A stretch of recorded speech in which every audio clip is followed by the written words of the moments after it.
माँ जगतजननी जगदम्बा अम्मा माता पार्वती जी भगवान देवाधिदेव महादेव के साथ में भ्रमण करती करती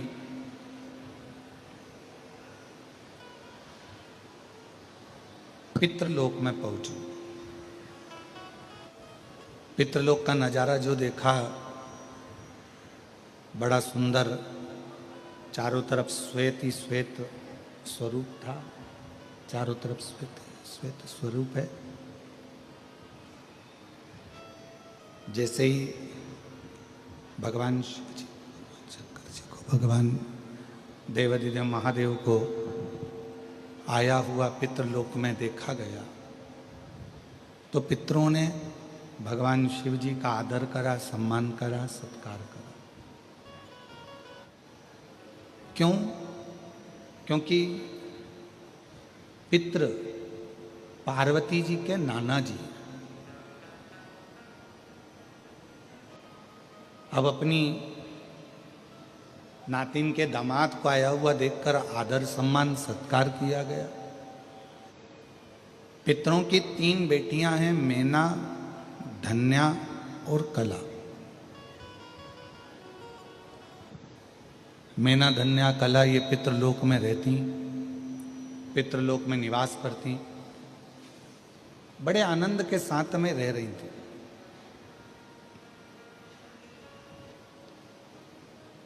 इन तीनों को मालूम पड़ा कि हमारे पितृलोक के नजदीक में सनकादि ऋषि आए हुए हैं। दर्शन का भाव प्रकट हो गया। कुछ मन के संशय थे, उस संशय को समाप्त करने के लिए मैना, धन्या, कला तीनों की तीनों अपने पिताजी से आज्ञा लेकर अपने पितृलोक के नजदीक में सनकादि ऋषियों का आगमन हुआ है। अब मैना, धन्या, कला तीनों ने विचार करा कि अपने पितृलोक में, पितरों के नजदीक में, पितृलोक के नजदीक में संत आए हैं, साधु, चलो चलकर दर्शन करिए। अपने घर के बच्चों का ये संस्कार होना चाहिए जैसे पितरों के घर के बच्चों का था।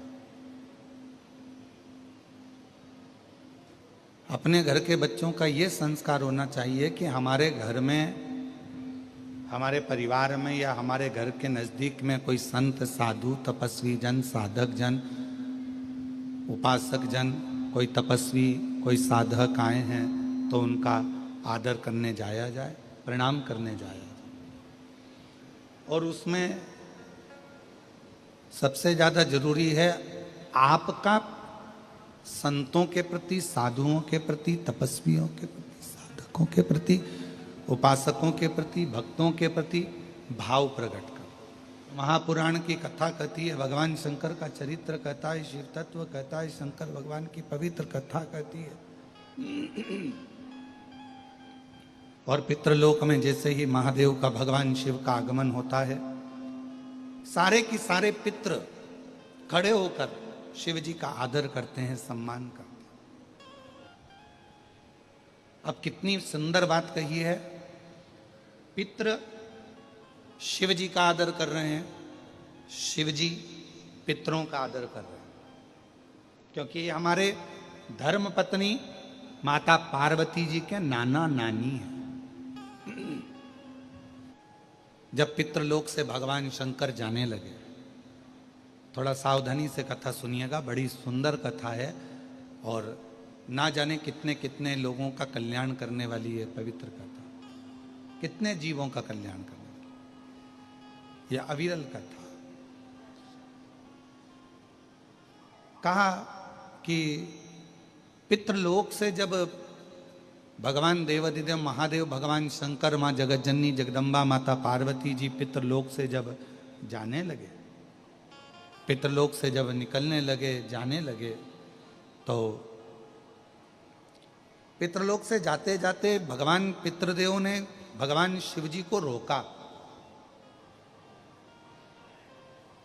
और भगवान शंकर को रोका और प्रणाम कर कर पितरों ने भगवान शिव जी को रोक कर प्रणाम कर कर नमन कर कर विनय करा कि आप हमारी बेटी की बेटी आपके साथ में बिहाई है, माता पार्वती जी का विवाह आपके साथ में हुआ है,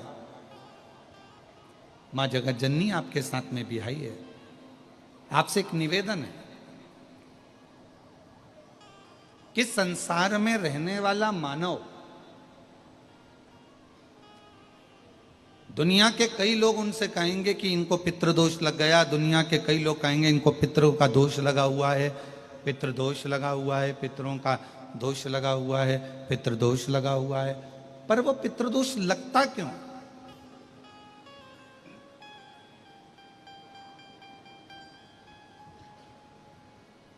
पितृदोष लगने का कारण है क्या?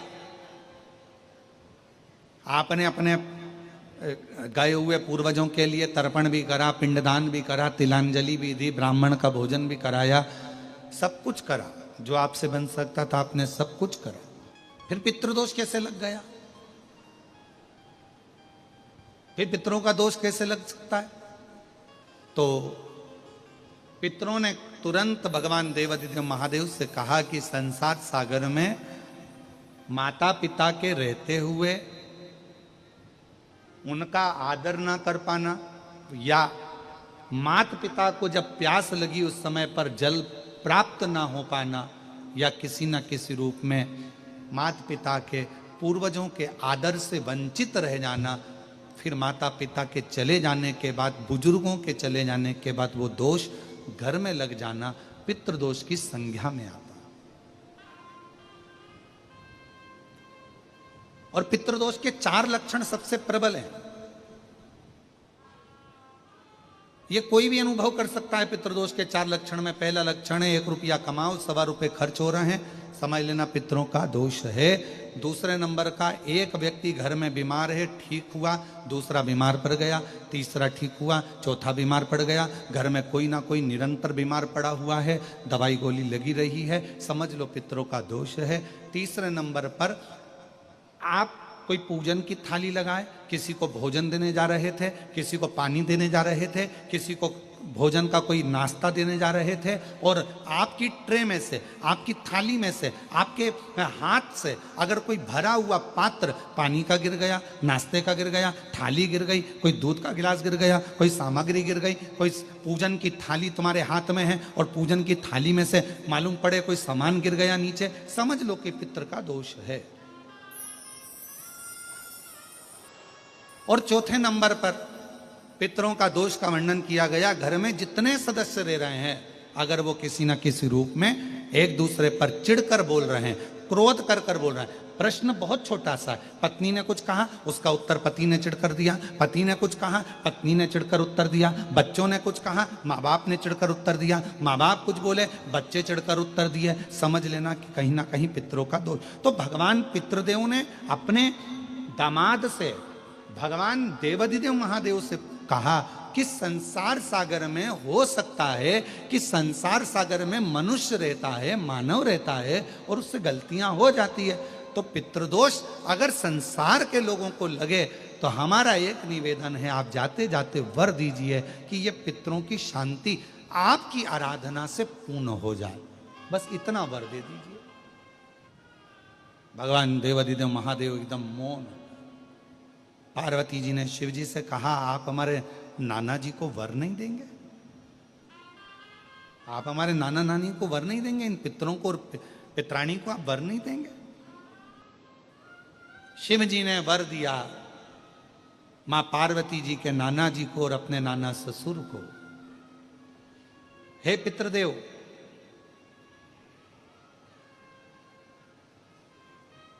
मैं आपको वर देता हूं, श्राद्ध पक्ष के 16 दिन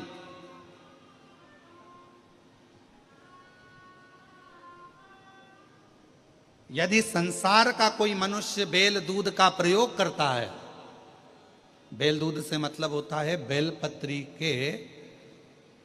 बेलपत्र के ये मध्य भाग जो होता है, बेलपत्री की जो नीचे की 2 पत्तियां जो होती है, ये 2 पत्तियां जो बेलपत्री की होती है, इस बेलपत्री की दोनों पत्तियों को शिवलिंग पर जब आप रखते हैं, शिवलिंग पर रखने के बाद में आपके हाथ में जो कटोरी में दूध है, वो दूध इन दोनों पत्तियों पर, ये पितरों के भाव से, पितृ पित्राणी के भाव से आप दोनों पत्तियों पर बेल दूध को अगर समर्पित कर रहे हैं, बेलपत्र समर्पित करने के बाद थोड़ी सी कटोरी में अगर गौमाता का दूध है और ये दोनों पत्तियों पर अगर आप अपने गोत्र से दूध चढ़ा रहे हैं, तो संसार में ऐसा कोई व्यक्ति नहीं है जिसके ऊपर पितृदोष लग जाए, पितृदोष समाप्त होकर ही रहता।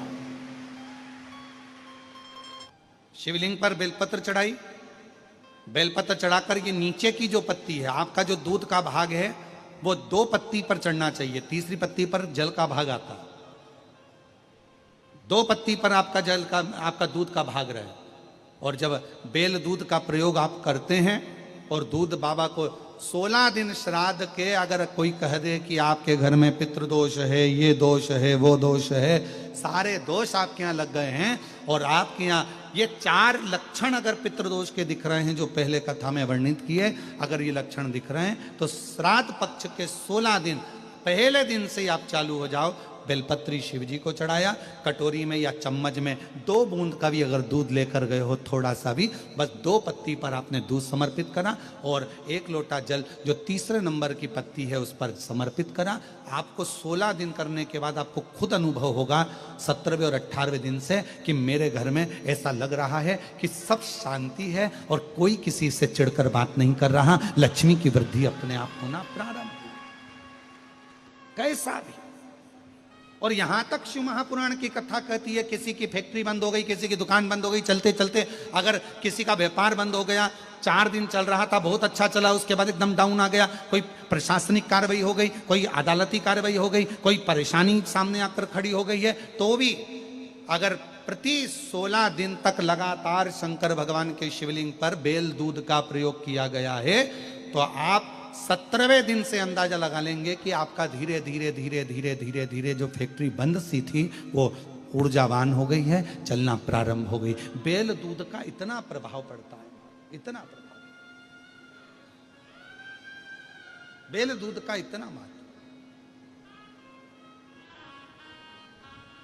इसमें सियोर वाला महाराज कुछ नहीं करा, इसमें करा किसने?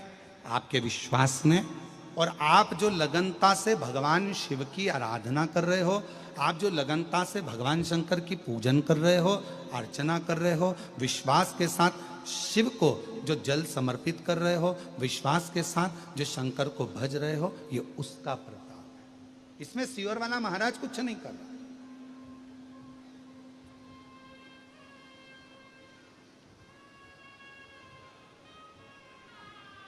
शंकर शंकर।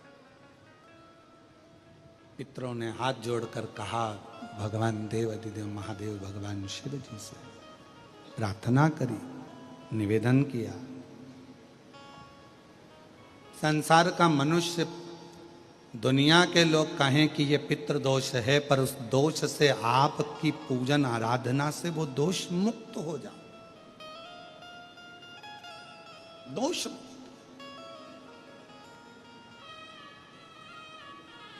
श्राद्ध पक्ष के 16 दिन नियम से धारण करो।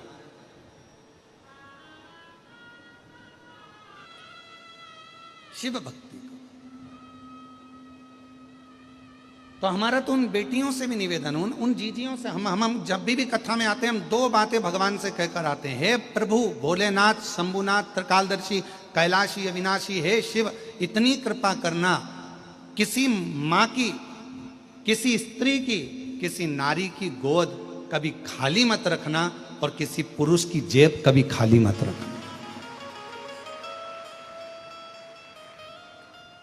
स्त्री की गोद खाली रहती है तो उसको सुनना पड़ता है, और पुरुष की जेब खाली रहती है तो उसको सुनना पड़ता है।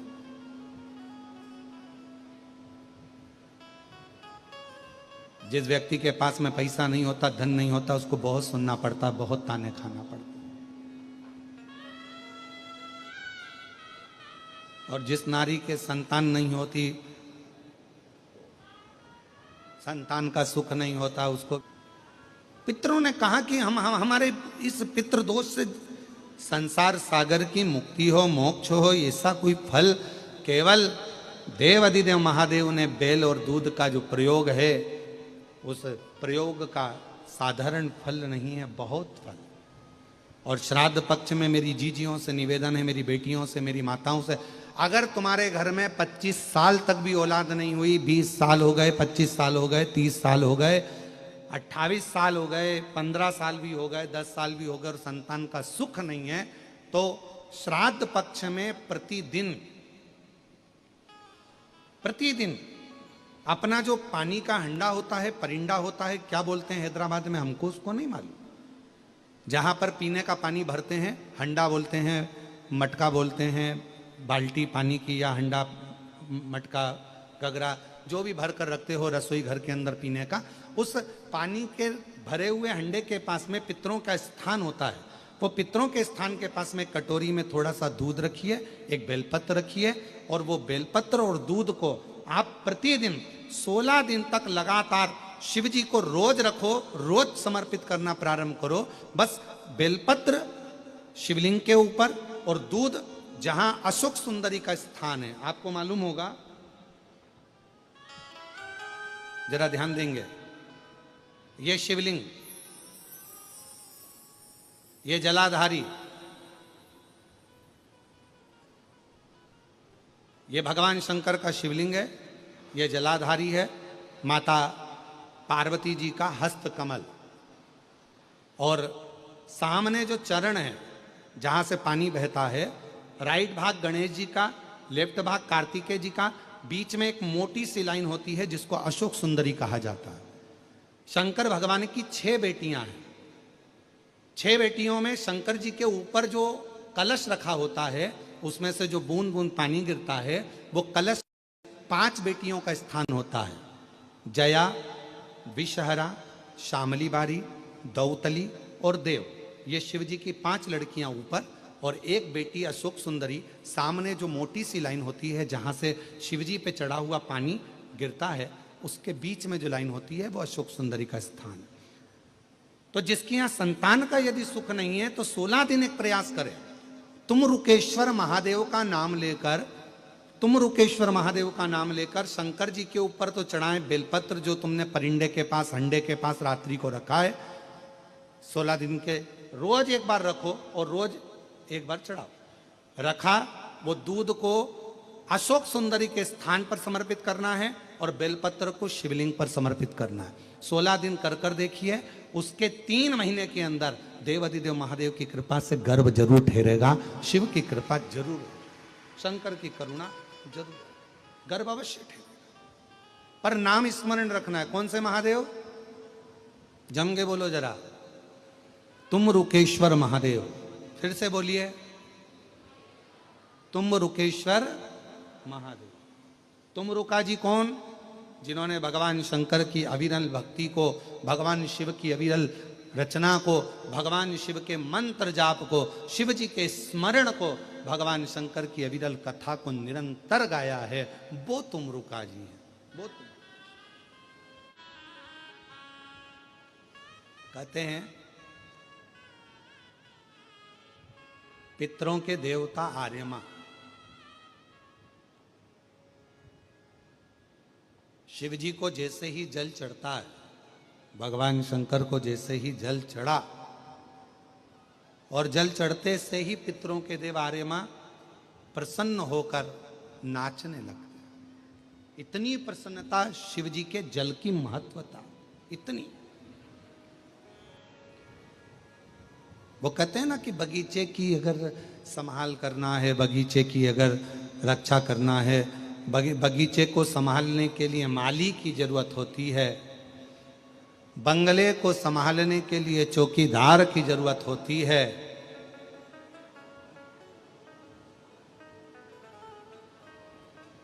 और अपनी जिंदगी को संवारने के लिए 1 लोटे जल की जरूरत होती है। 1 लोटे। पितरों की 3 बेटियां, मैना, धन्या, कला, पितरों का आशीर्वाद प्राप्त करके संतों को प्रणाम करने के लिए गई।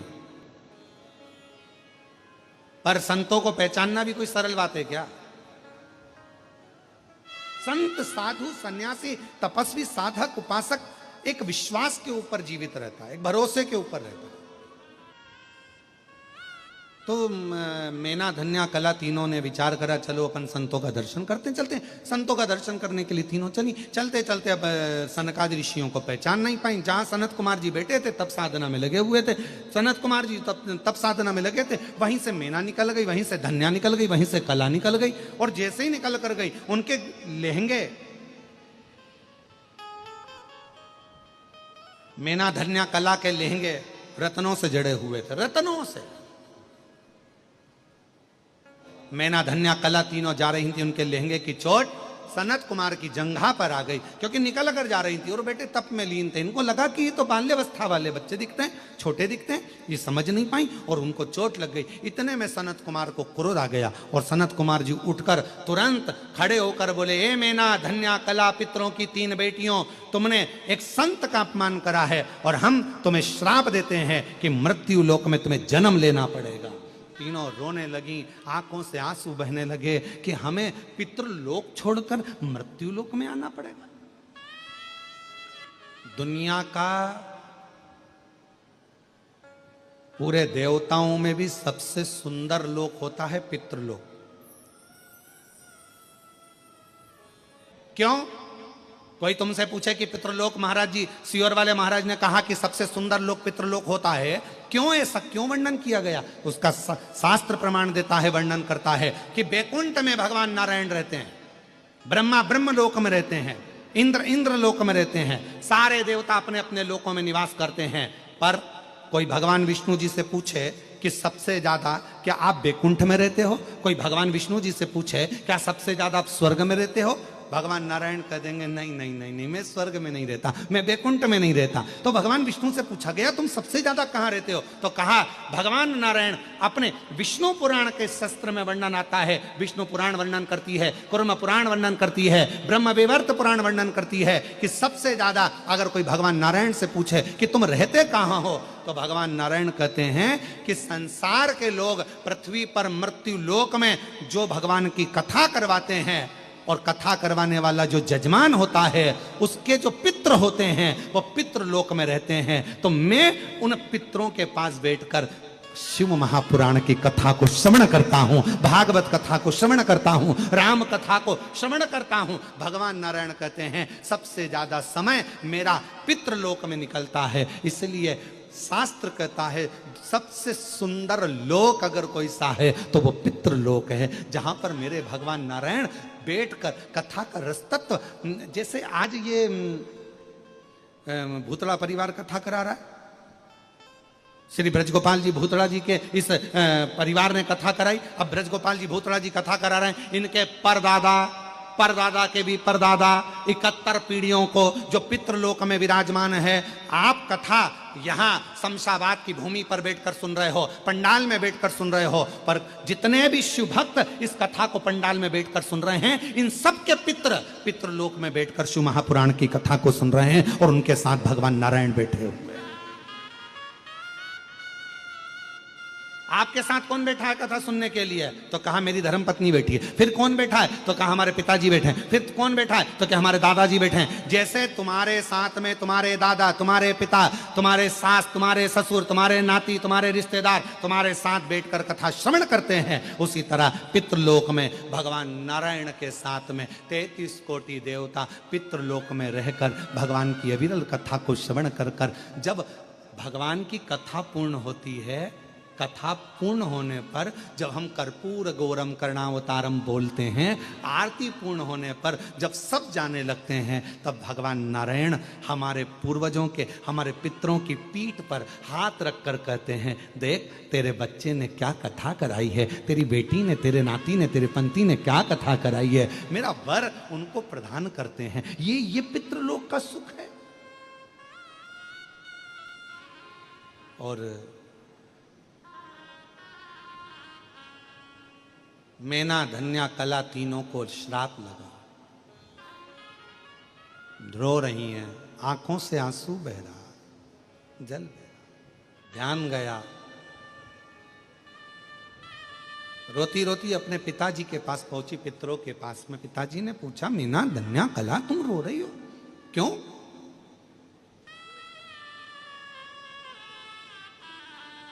तुम्हारे रोने का कारण क्या है? क्यों रो रही हो? किस लिए रो रही हो? कहा हमको श्राप लगा है। और सनत कुमारों ने श्राप दिया। पितरों को बड़ा आश्चर्य लगा कि हमारी बेटियां तो प्रणाम करने के लिए गई थी, और हमारी बेटियां जब प्रणाम करने के लिए संतों को गई थी, ऋषिवर को गई थी, और उनको श्राप लग गया, तो ये तो बड़ा विचित्र बात हो गया।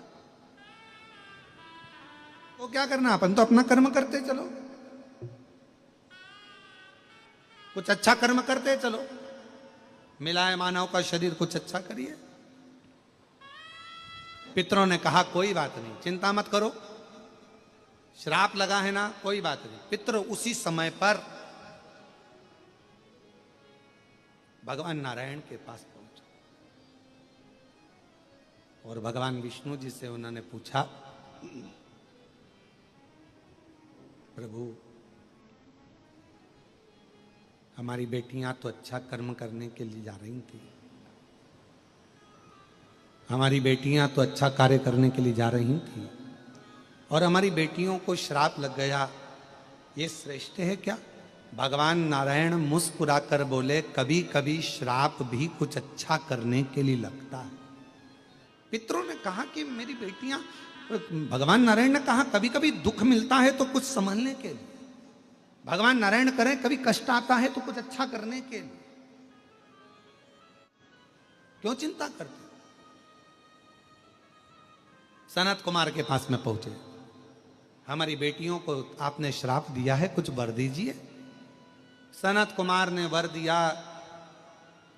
पितरों की ये 3 बेटियां मृत्यु लोक में जन्म तो लेंगी, इन तीनों की गोद में 3 देवियां खेलेंगी जो जगत का कल्याण करेंगी। मैना की गोद में पार्वती,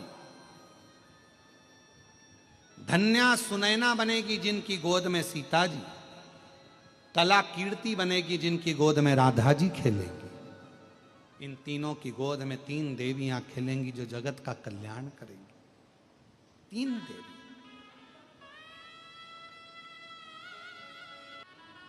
और कितनी बड़ी कृपा है देखिए। सीताराम सरकार का भी नाम अगर लेते हैं, राम सीता जी का नाम लेते हैं, सीताराम जी का नाम लेते हैं, तो भी पितरों की कृपा हम पर होती है। राधे श्याम कहते हैं, राधा कृष्ण कहते हैं, कृष्ण राधे भी कहते हैं, तो हमारे ऊपर पितरों की कृपा होती है, क्योंकि इनके पूर्वजों की श्रृंखला देखिए। शिव पार्वती कहते हैं, उमा महेश कहते हैं, भगवान गौरी शंकर कहते हैं, तो भी पितरों की कृपा हम पर होती है। महापुराण की कथा वर्णन कर रही है, शिव तत्व कह रहा है। मैना, धन्या, कला, पितरों की 3 बेटियों,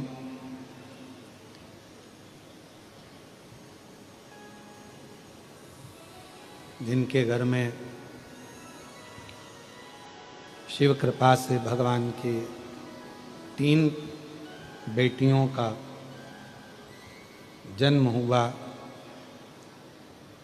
और उन तीनों ने ही संपूर्ण विश्व का, संपूर्ण जगत का कल्याण किया। शिव कथा कह रही है, भगवान शंकर का चरित्र कह रहा है, शिव महापुराण कथा कह रही है कि 1 लोटा जल जब हम देवाधिदेव महादेव को समर्पित करते हैं, जब 1 लोटा जल हम शिव जी को चढ़ाते हैं, तो वो जल केवल देवाधिदेव महादेव को ही नहीं, 33 कोटि देवताओं को, पितरों को, पूर्वजों को, आहूतों को, वासुकों को, और सभी को प्राप्त होता। आपका चढ़ाया गया शिव का जल संपूर्ण जीवों के कल्याण के लिए, संपूर्ण जगत के कल्याण के लिए।